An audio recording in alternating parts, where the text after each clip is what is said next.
자, 지금 시간이 2020년 7월 19일이고요. 오늘 일요일이고 오후 9시입니다. 어, 다우지수는 소폭 하락했죠. 소폭. 뭐 주말 내내 별 이슈 없었던 것 같고요. 음, 지금 상태로 봐서는 대세는 그닥 지장 없지 않을까라고 보여집니다. 그 시황을 간단하게 마무리를 하고요. 오늘 그 회원분 요청에 따라서 후반부에는 볼린저 밴드에 대한 이야기를 좀 나눠볼까 합니다. 그렇게 진행을 할게요. 자, 이게 코스피 200 월봉인데요.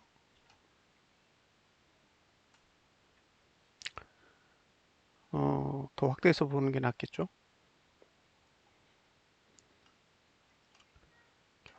정말 이렇게 확대해서 보면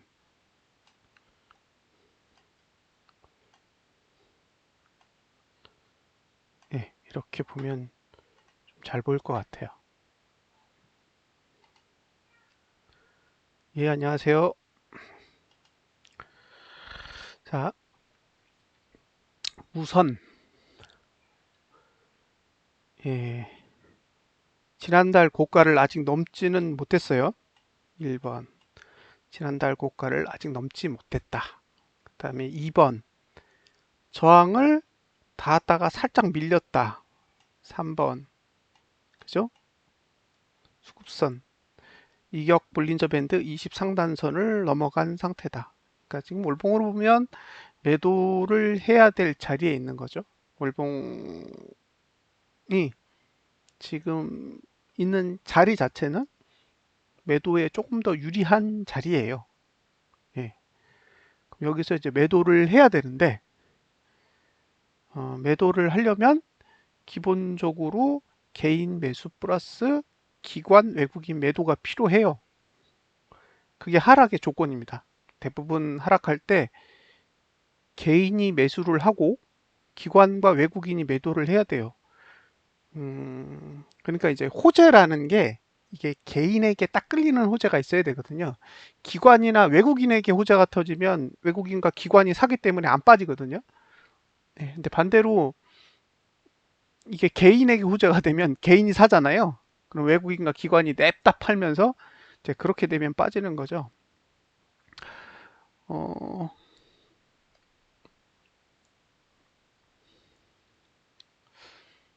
애매한 상황이에요. 매도를 해야 되는데 빠지지는 않는 그런 상황입니다. 지난달 고가를 이제 넘게 되면 에, 매도도 이제 실패하는 거죠. 지난달 고가를 넘게 되면 이제 매도하는 사람 입장에서는 일단 실패한 거죠. 이번 달만 본다면 이제 실패한 케이스가 되는 거고, 가격적으로 봤을 때는 3번 위로는 매도를 할 수 없는, 아니, 매수를 할 수 없는 자리라서 지금 자체에서 매수 전략을 가져가기에도 참 버거워요. 그러니까 이게 매수를 하기에는 위치가 거지 같은데 빠지지도 않아요. 그러니까 사실 이제 제 입장에서는 아무것도 할 수 없는 형태인 거죠. 지난달에도 똑같은 일이 벌어졌었거든요. 지난달에도 똑같은 일이 벌어졌었는데 그 지난달에도 그것만큼 뺐단 말이에요. 여기 보시면 1번에서 4번까지 뺀 게 예, 결국 거래량 문제 때문에 뺀 거였는데 지금도 딱 그런 케이스인 거죠. 그래서 뭐라고 표현할 수가 없어요. 개인적으로. 예. 그러니까 매수를 할 공간은 이미 아니고 그렇다고 빠질 거라는 장담을 할 수도 없으니 예, 그냥 벙어리가 된 상태라고 봅니다. 할 말이 없어요. 할 말이.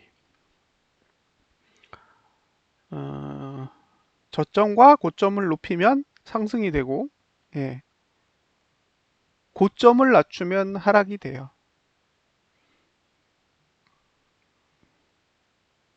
아직은 고점은 낮췄고 저점은 올렸기 때문에 아직은 결판이 안 났어요. 결판은 안 났고 시간은 현재 7월 19일이니까요. 이제 10거래일 남았거든요. 그럼 23거래일 중에 10거래일이 13거래일이 지났기 때문에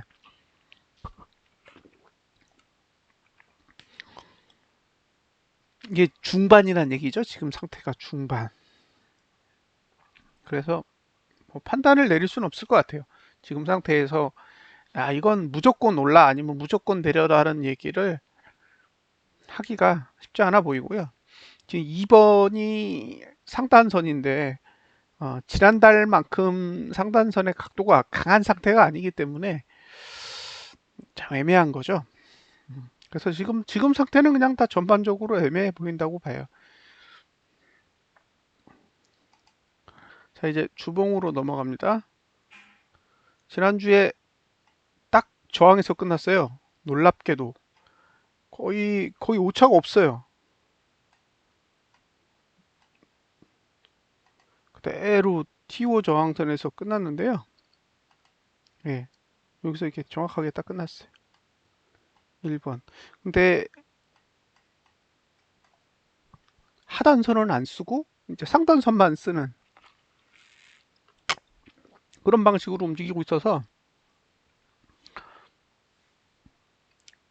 이게 하단선을 써야 매수 전략을 가져갈 수 있잖아요. 근데 하단선을 전혀 쓰지 않기 때문에 매수는 할 수 없는데 매도 매도를 하면 들어 올려서 이제 매도한 사람들은 또 힘들게 만드는 그런 형태예요.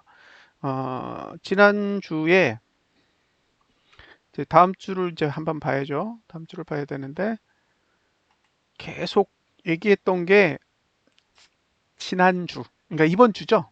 이번 주가 상승을 한다면 꼭 올라야 되는 주라고 설명을 드렸었거든요. 결국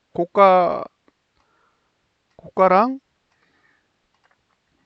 저가가 이제 모두 상승으로 전환된 상태예요. 예, 여기 보면 이제 투자 심리도가 다 전환이 됐고요. 그리고 음, 거래량도 줄었어요.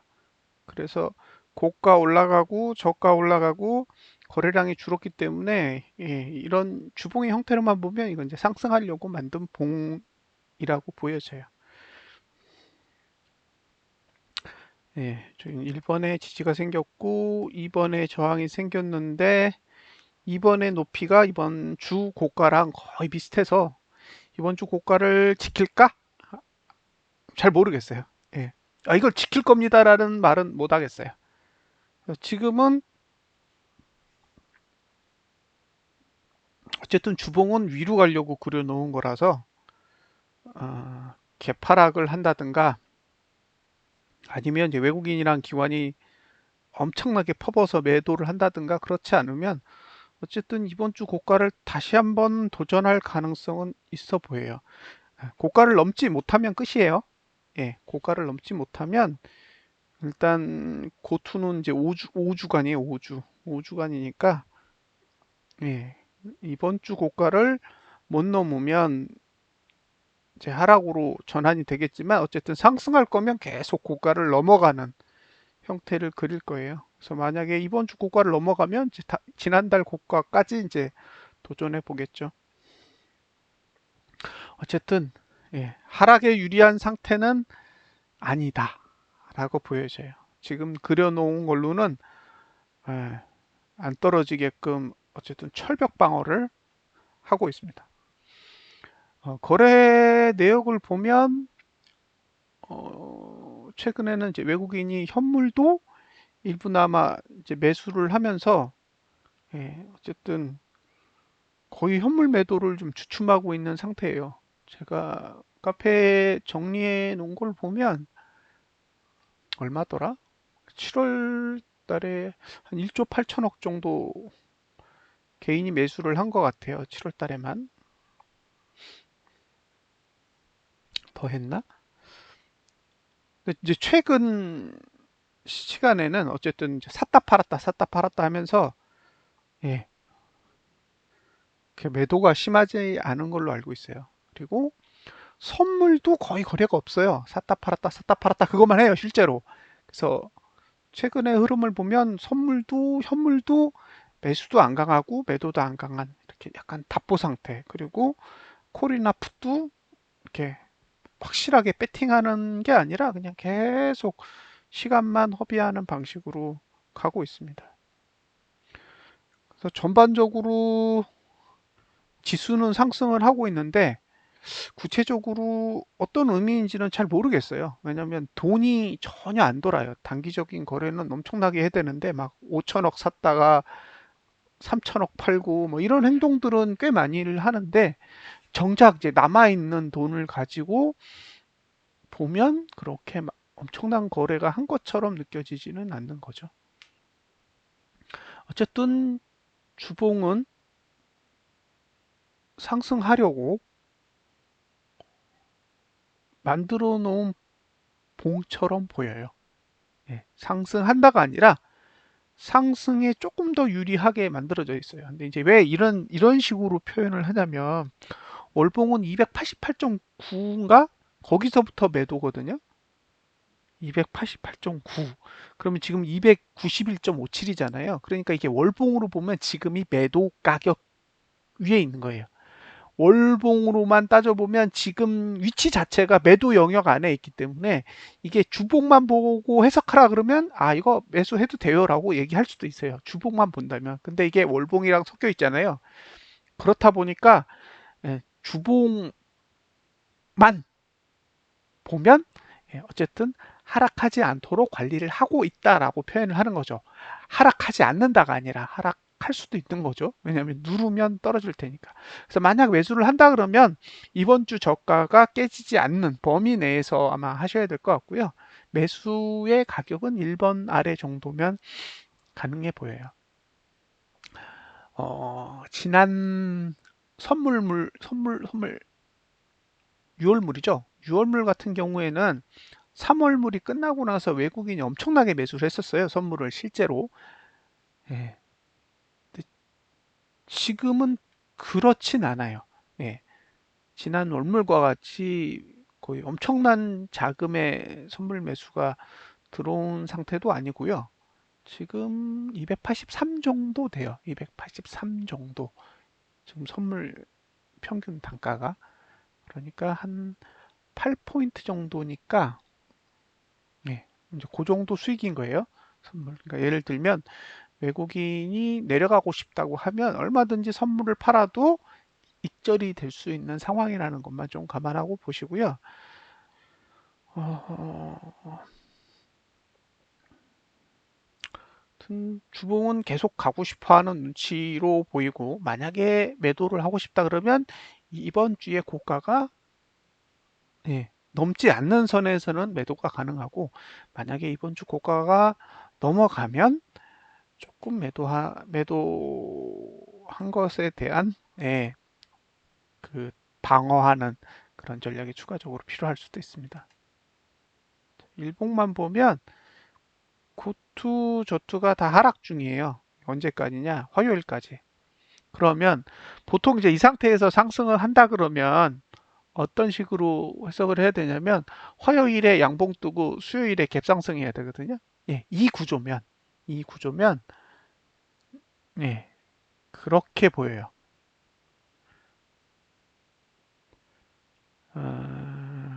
이걸 어떻게 표현을 해야 되지? 음, 그러니까 월요일 상승하고 화요일도 상승해야 되고 수요일은 갭상승해야 돼요. 지금 상태면. 만약에 월요일 날 뺄 거다. 그럼 월요일 뺄 거면 한 288.4? 예, 여기까지 뺐다가 쭉 감아야 돼요. 그리고 화요일 날 버티고 수요일 날 갭상승. 어쨌든 수요일 날은 상승을 해야 됩니다. 수요일 날 상승하지 않으면 그다지 모양새가 좋지는 않아요. 예, 그러니까 이게 요 일봉과 현재 주봉을 딱 합치면 확 튕겨 올라갈 수 있는 날은 수요일이에요. 그래서 수요일 날 위로 튕겨 나가지 않고 밑으로 깔아앉으면 음, 하락할 수도 있는. 예, 그래서 이번 주에 키포인트가 되는 건 수요일인 것 같아요. 그래서 만약에 진짜 상승할 거라고 믿는 분은 화요일 날 사셔야 돼요. 예, 이게 상승할 거라고 이제 믿으시면 저는 상승한다라고는 표현하지 못하겠고요. 예, 그런 형태로 되어 있습니다. 자, 그 다음에 비트코인인데 비트코인은 요즘 절감 분위기예요. 그래서 별 할 얘기가 없어요. 자, 월봉은 십자. 더 이상 얘기 안 할게요. 이게 지금 뭐 변함이 없으니까. 주봉은 지지 쪽으로 가고 있어요. 그래서 이대로 끝나면 다음 주에 아마도 저항이 발달하지 않을까 싶어요. 예, 그러네요. 근데 지지도 있어요. 그래서 이렇게 그리면 해석이 잘 안 돼요. 근데 어쨌든 이렇게 끝나면 애매모호한 상태. 예, 이 올라갈 수도 있고 내려갈 수도 있는 진짜 애매모호한 상태가 돼요. 근데 지금 이제 밑으로 내려가면 어차피 월봉은 지지잖아요. 그래서 오히려 이렇게 쏟아졌다가 쫙 감아 올리는 형태의 흐름이 되는 게 더 낫지 않을까 싶긴 해요. 그래서 일단 주봉은 누르는 힘이 그래도 현저히 약화단 케이스고 반대로 이제 월봉은 지금 상태에서 더 내려가면 지지 아래로 내려가는 거니까 잘하면 이제 이 밑으로 내려갔을 때 한번 시도를 해볼 수 있지 않을까라는 생각 정도만 해보고요. 일봉은 일봉은